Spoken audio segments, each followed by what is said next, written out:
Demonic possessions and exorcisms have been part of Catholicism for thousands of years. From movies to fictional novels to actual documented cases of possession by the Catholic Church, the line has become blurred. Today, we will unpack the possession of Elizabeth Knapp, not because it's the scariest case to examine, but because of one man's careful observation and meticulous notes about this case that leaves us with a record of facts to explore. The absence of hyperbole in his notes might be the most disturbingly dark part of this case. I'm Kathy. I'm Chris. I'm Sean. And this is Weirder After Dark.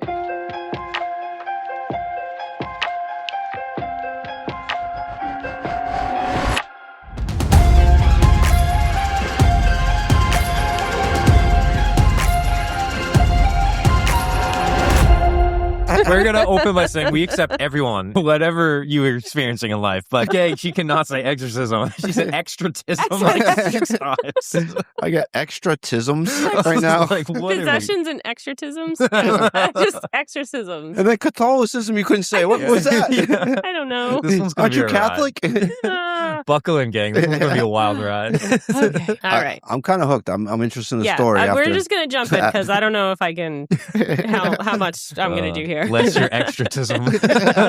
All right. Well, in Groton, Massachusetts, in 1671 through 1672, there's a very well documented and well bizarre case of a demonic possession of Elizabeth Knapp. This case takes place a full 20 years before the infamous Salem witch trials. The Puritan faith had a very real fear of the devil and possession and witchcraft, and were regularly warned about evil during religious mass, and religious paranoia did run high in these times.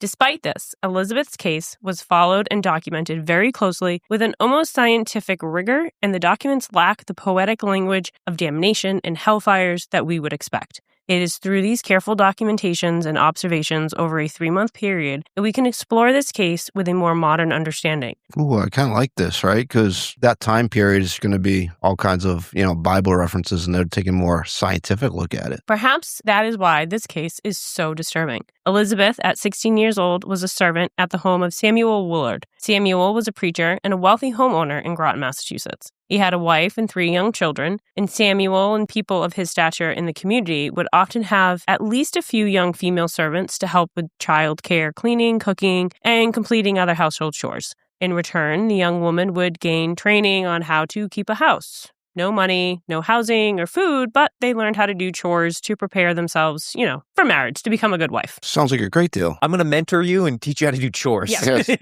was a She won great the lottery. deal. It was a great deal for the women back in the day. The Puritans' belief system mandated that women's role in society was one of labor and religious propriety, to work and to pray, but not to be heard or to play any role of authority in or outside of the house. So let's keep this in mind as we explore the story. Samuel, a preacher, was known for his sermons about damnation and obedience to God. One sermon in particular states that the youth of the town should be very careful because although God is ready to receive them, the devil is ready to endeavor them. He was well versed in evil and the risk to the youth of being influenced by this evil. In short, he was drinking the religious hysteria Kool-Aid. I feel like I would have made a great preacher back in these days. I'd just be like, God is there to receive you and to give you love, but the devil lurks around every corner. Be afraid. Be very, very afraid. Even with this fiery rhetoric in church, when a servant in his household, Elizabeth, started to show signs of a demonic possession, he started to very carefully document and record all of her symptoms and shared them with the doctors and other prominent men in and around town. Quick question. When you think of demonic possession, what's the first image that comes to your mind, or sound? Image or sound that comes to your mind? Chris. Oh, that girl climbing upside down in that movie? Oh, yeah. The Omen? I immediately just am like, everybody like screeches and screams, and I'm already freaked out. What was the movie that we watched? I was just thinking that. The Pope's Exorcist. Yeah. Oh, it was such a good movie. It was so good. Yeah. Yeah, it was so good. So good. All right, hopefully get some of that imagery coming. His findings were also shared with the one and only, get ready, people, Cotton Matters. He's back. It was everywhere. We got to get a Cotton Matters count. Going for We're up to Weird After 8. Dark. Yeah. So Cotton Matters, as we know, a prominent religious scholar of his time who would later play a very disturbing role in the Salem witch trials. In fact, this particular case might have loomed heavily for Cotton Matters as he helped to dole out his swift and harsh convictions of the innocent people accused of witchcraft in Salem. Well, it's building a narrative for Cotton Matters. We should do a Cotton Matters, episode. Yeah. Just on That this would be dude. good, yeah. If we ever get like video on this, I think we need a like Cotton Matter's portrait. Put next to Ed and Lorraine. You have a shrine of Cotton Matters. Samuel started documenting Elizabeth's case in October of 1671. He recorded her making strange noises that seemingly sounded like uncontrollable squeaking noises. She would also blurt out strange words completely out of context, yelling, "Money, money," or sin, or misery, misery. Sometimes the outburst came in church, and at times when he had company over. Fearful of punishment, she would cover her mouth like she was trying to keep the words in. This was accompanied at times by uncontrollable fits of laughter when nothing funny was said. Again, Elizabeth seemed to not be in control of these outbursts and would cover her mouth in shame. Now, today, we would recognize this as a symptom of Tourette's disorder. Not demonic or even disobedient, but a neurological disorder that can be worsened by stress. But in the 1600s, this was not understood and would have been seen as a sign of demonic possession. If the symptoms stopped... If the symptoms... She's possessed. Demonic, it's a demon. Galley's possessed.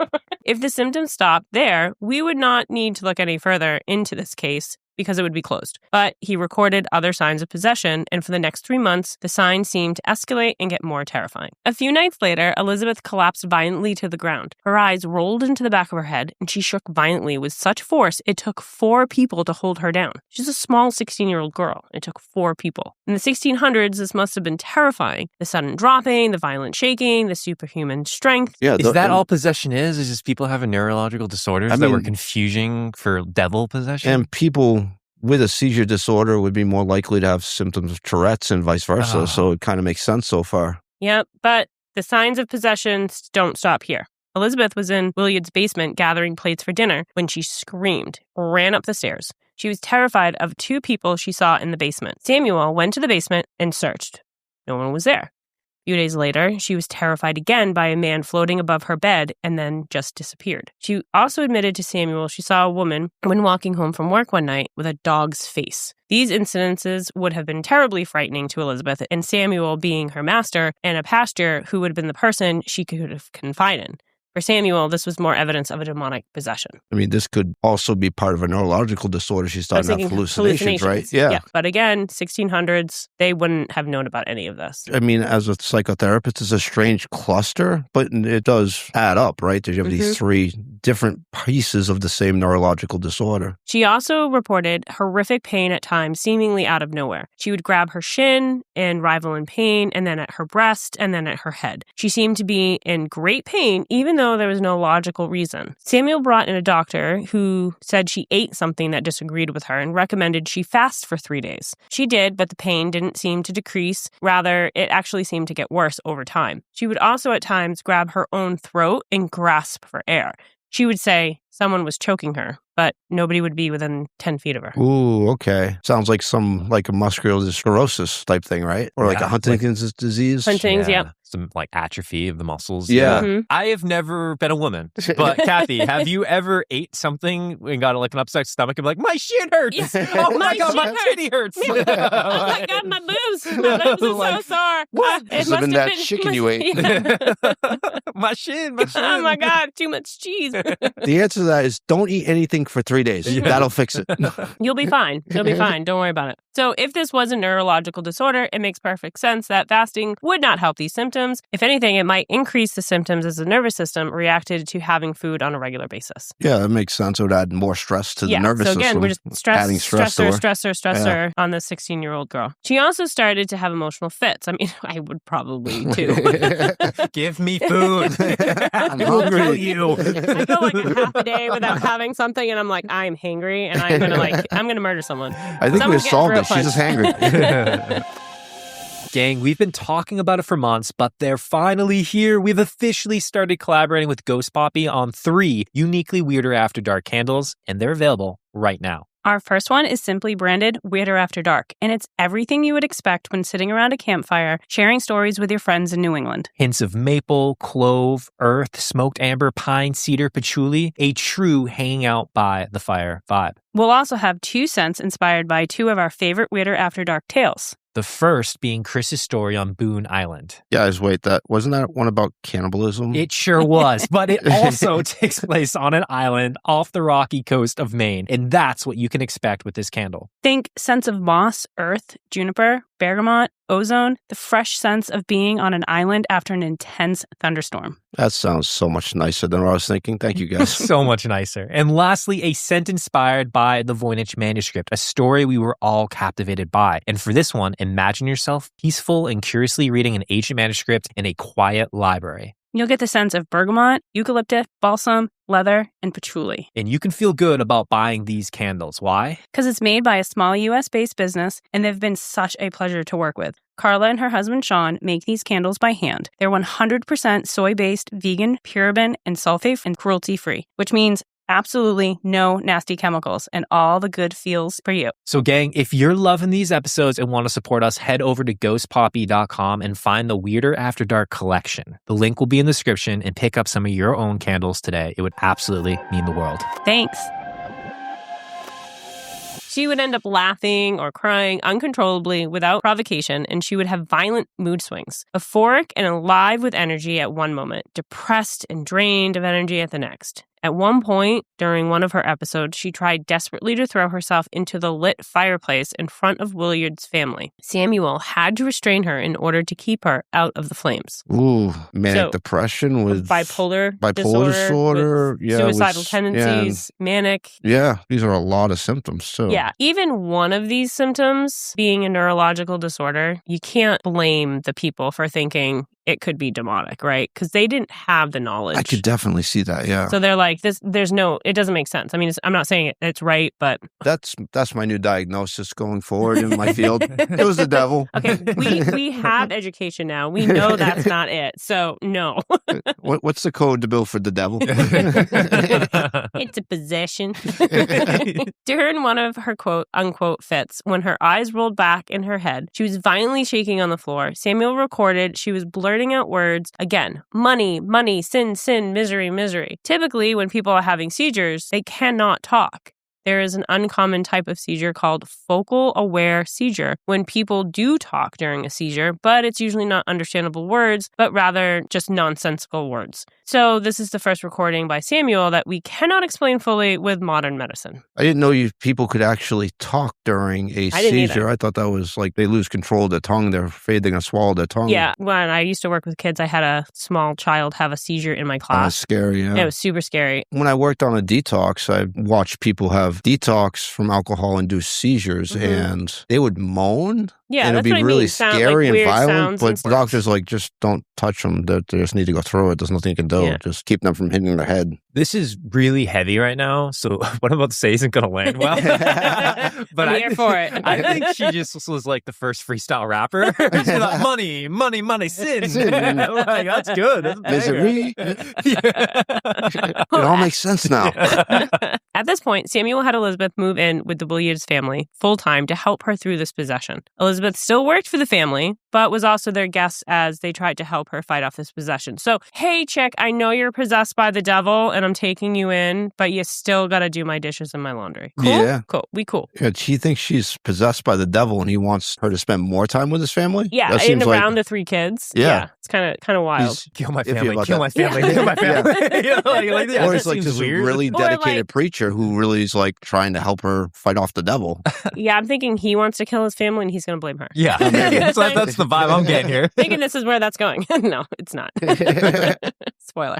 Willard then documented that on the night of November 2nd, 1671, while interviewing Elizabeth, she confessed to talking to the devil. She admitted for the past 3 years, she'd been meeting with the devil a few times a year. But for the past few weeks, every night, the devil was walking her home at night from the Willards' house to hers. She admitted walking the long way, sometimes so they could spend more time together. She reported the devil promised her good looks in her old age, fine silks, and a life without hard labor if she signed his book in blood and promised her soul to him for 7 years. Deal, I'm in. Wait, 7 years? I'm in. Yeah. For I don't 7 know. years? I mean, why are we telling the story? I think it's solved. She admitted it. She said she's hanging out with the devil. Yeah. She also reported a woman in town was a witch and was helping the devil to take her soul. Samuel knew this woman and refused to believe she was a witch and refused to enter her name into his reports without fear it would cause trouble for her and cause her stress. Honestly, this is the first moment of respect in this whole story. right. Yeah. Like, good for you. Yeah, it's almost like he kind of was suspects of all this, but he's also buying into it too. It's weird. Mhm. Could you imagine like the witch trials, but like set in like a modern day with like Instagram and like social media? People just like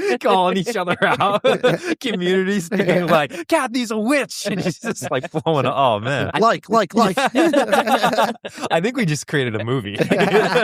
On November 7th, in an interview with Samuel, she went on to report the devil wanted her to kill her parents and the Willards family. Whoa. She reported she was told while holding his son in front of the fireplace to throw the youngest child into the fire. The devil supposedly also told her to kill Samuel with a meat hook in the middle of the night. What? She even admitted to waking up and walking up the stairs to Samuel's bedroom late at night with a meat hook in her hand and coming out of the devil's trance halfway up the stairs. She ran back downstairs. She also confided that the devil is strongest at night and will often try to get her to kill herself. Ooh, like, get her out of the house. Yeah. Well, instead of kicking Elizabeth out of the house, Samuel put her on bed rest in the family home. What? Yep. Okay. Like, you do not like your family. And This guy's committed. I'm tying this bitch to a tree or something. He's a good priest, man. oh no, he and his family, they prayed over her for hours all throughout the night. The fits only got worse with this intervention. The more they prayed, the more violent and aggressive the fits became. And this, for Samuel, was more proof of a possession and proof the prayerful intervention was working as it clearly was disturbing the demon inside her. At times, she would get up out of bed and violently contort her body into strange, unnatural movements or jump around the room with boundless energy for hours. She would yell and she would curse at the family that are literally sitting there praying over her.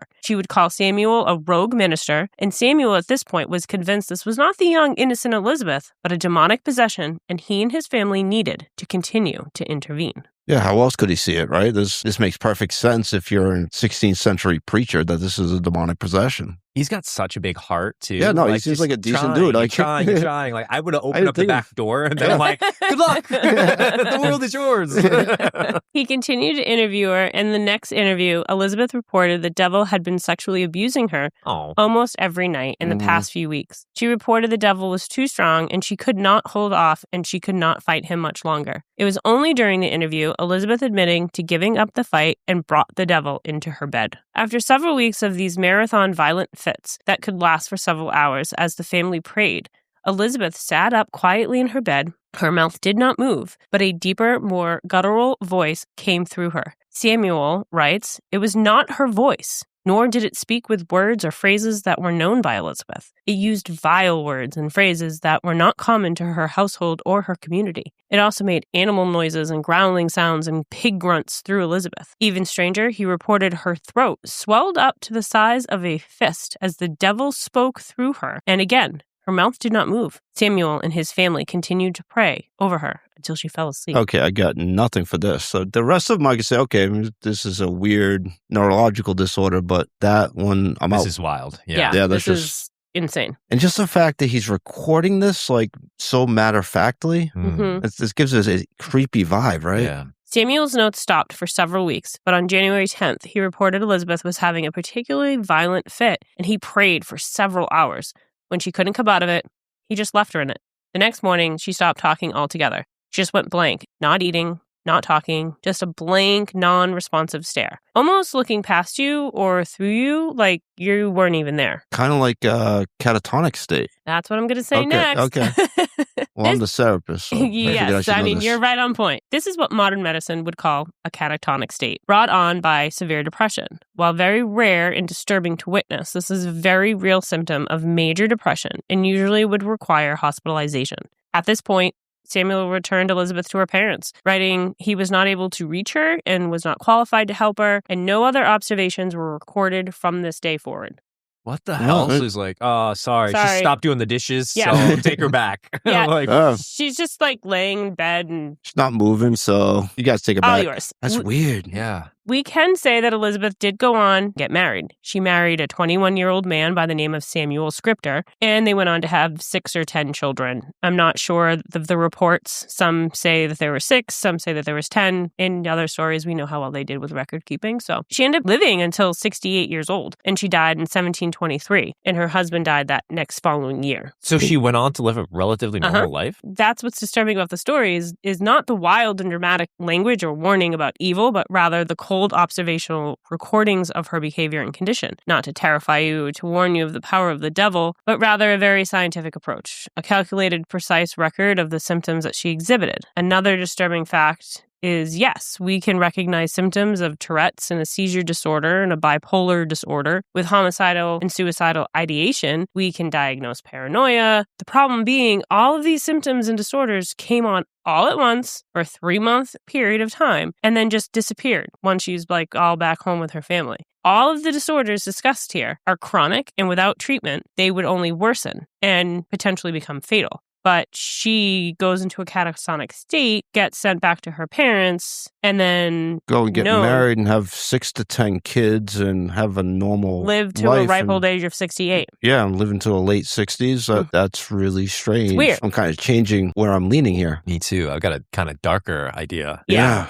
While set against the backdrop of colonial Massachusetts just years prior to the infamous Salem witch trials, in a culture of religious paranoia and hysteria, I don't think we have a satisfying answer to what happened to Elizabeth for the 3 months while working for the Willards family. There was not an exorcism or some dramatic fight between good and evil like we see in the movies. Instead, all symptoms or conditions just went away. The neurological disorder angle is difficult to accept, but it's easier to accept than a demonic possession, but still just doesn't feel like that's kind of what was going on. This leads me to another theory. Being a teenage girl in the 1600s, Puritan community, well, it sucked, right? Fair. She was supposed to work and pray, and that's pretty much it. She had no control. She couldn't say anything that she wanted. Her life was just to be seen and not heard. Working for free, doing all the household chores, was training so she could look forward to doing all the household chores for her future husband. And this is just kind of a pretty terrible existence. In theory, Elizabeth's bored and desperate. Maybe she made up the whole thing to manipulate everybody. If this is the case, good for you. While possessed, she got all the attention and pampering that she would never be able to get as a woman in colonial times and of her stature. She was bedridden. Someone brought her food, and all of a sudden, everyone was interested in what she had to say. I mean, it sounds pretty fantastic. Could Elizabeth, for 3 months, have faked these symptoms in order to take a break from the drab that her life was? And my last theory, maybe she was actually possessed by something evil, something demonic, perhaps the devil himself. The Catholic Church to this day investigates possession cases and performs exorcisms for Catholics all over the world. While it has become part of the movies and books and is part of the entertainment industry, make no mistake about it, these cases are still taken very seriously in some circles. What do you guys think? The supernatural? Ooh, wow. Was she sick? Something more going on? This is tough because, we'll never truly know, right? Because it's from so long ago. I obviously don't believe in, possession, so I'm away from that. I think the idea that she could have potentially, made it all up as an escape or to bring the attention or to elevate herself is super interesting. But I think there's also the possibility, I'm going to go to a darker theory here. She said, the devil bedded her. Did Samuel take advantage of her? Yeah. This was a created story. I hate to say it, that's what my mind went to. Yeah. I know that's super dark. I didn't add that in because I do know that in today's culture, that's prominent on everyone's mind. Mm-hmm. So I didn't put it in there because of that. But maybe she thought if I could just cause a scene every time he comes near me, I'll just be sent away. Yeah. And she ultimately instead, was. he was come live with me, come stay here. And then if she was to be found out that she wasn't a virgin, that could damn her for the rest of her life by saying that it was devil. Yeah, he's covering his tracks as well. Yeah. Yeah, because he is the one that's writing this, right? Yeah, that's what got me was he's the one telling the narrative. And maybe it's if she ever says anything, I've recorded, it was the devil. It was the devil or she was crazy. Yeah. Yeah. It's really, really dark. Thanks, Sean. Yeah. All that said, let's hope it's a possession. Yeah. And I mean, so much of that lines up, I think, to that case, right? Like, he is the man in power. Mhm. He is in charge. He is writing the story. He's creating the narrative. And would she really be able to have a voice to say, like, he's doing these awful things to me? That wouldn't explain the seizure disorder, but that could be something that was happening before. Mm. And she had this very traumatic, stressful thing that brought the seizures on, right? Yeah. Or maybe she was faking the seizure because she Yeah. was talking during them. Yeah, it's true. So if, maybe she was like, Yeah, I think it's like it could very easily go any direction. There could be some level of psychosis or something going on. I think there could be she was faking it, have control in a controlless situation. There could be the darker theory where maybe Samuel wasn't a good person. Yeah, this is tough. Kathy, what a incredible episode. Gang, we hope that you enjoyed this as well. And one last quick shout. This is actually a listener recommendation. So it was someone who actually heard us on Slashback Cinema. Just thank you all, gang. This community has been amazing for sending us episode recommendations and doing some of our research for us, which is great too. We love that. Always helpful. Yeah, absolutely. But remember, if you are enjoying these episodes, you can check out our Instagram. Kathy will be posting some images to support today's episode. But it's not just Instagram, y'all. We're out there building some community. That means that you can visit us over on Reddit, Instagram, or Facebook, again, at Weirder After Dark. And have you been possessed? Have, you arched your back and done any weird screaming noises in the middle of the night or seen someone do it? If so, we want to hear those stories as well as your ghost stories, alien stories, or whatever you got going on. And you can send those stories to thegang@weirderafterdark.com and we'll share them on an upcoming episode. And remember, if you are liking this shit, if you are absolutely loving this shit, the best thing that you can do for us is to go ahead and leave a 5-star review and a comment wherever it is that you are listening. It would absolutely mean the world. And candle smells good. And remember, it always gets a little weirder after dark. Bye. Thank you, guys.